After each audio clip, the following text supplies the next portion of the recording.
Alfred Nossig, 1864–1943, was a Jewish sculptor, musician, writer, and public activist.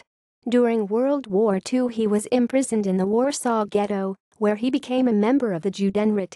He was accused of collaboration and executed by a resistance organization. Early life. Alfred Nossig was born in 1864 to a wealthy family in Lemberg, now called Lviv, which was then part of the Austrian Empire, but is now in Ukraine. Nossig's father exposed him to German culture and was an activist for Jewish rights in Galicia, serving as secretary of the Jewish community there. In the early 1880s, Polish Romanticism inspired Nossig to formulate ideas about liberating Jewish culture from the constraints of tradition, causing him to express these ideas in the periodical Ojczyzna, the Fatherland, and in an organization, which he himself founded, called Primers Braci, Union of Brothers. He was a pioneer in the field of Jewish demography during his time as a student at Lemberg University, winning a prize in 1884 from the university's Senate for his essay Oldnosi on population.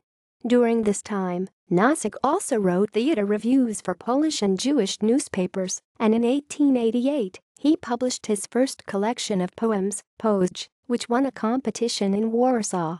In 1887, Nossig published the first Zionist work in the Polish language. It was titled An Attempt to Solve the Jewish Problem, Probe rozwiązania kwestii żydowskiej, and in it, he argued that there is no future for the Jews in the diaspora and that thus, Jews must establish their own independent state in Palestine and adjacent countries.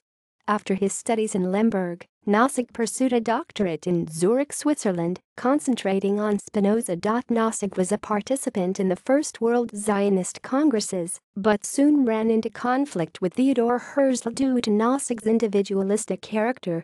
Nevertheless, Nossig continued to advocate in favor of Zionism and Jewish emigration for the rest of his life. In 1920, he was invited by the Polish government to mediate and create trust between it and Polish Jewish leaders. However, Nossig was unsuccessful in this task. Career. Rather than focusing on Polish themes, Nossig focused on Jewish heroism and romantic myth in his carvings, including carvings of famous Jewish heroic figures such as King David and Judah Maccabee. Nossig's most famous sculptures were called Wandering Jew, Judas Maccabeus, Nordau, and King Solomon. His interest in art took him to the Academy of Art in Vienna in 1892, to Paris in 1894, and to Berlin in 1900, where he lived until 1933, when the Nazis came to power in Germany and expelled him to Poland. Final years. After the Nazi German invasion of Poland in 1939, the Jews of Warsaw, including Nossig, were forced to move to the Warsaw Ghetto, where Nossig reportedly collaborated with the Abwehr and Gestapo, drawing up plans for Jewish emigration and submitting memoranda to the German authorities. Nossig was accused of providing regular reports to the Nazis. During the deportation of Jewish residents to Nazi extermination camps, and an underground resistance group, the Jewish Combat Organization, sentenced him to death. He was executed on 22 February 1943. At the time, he was almost 80 years old. References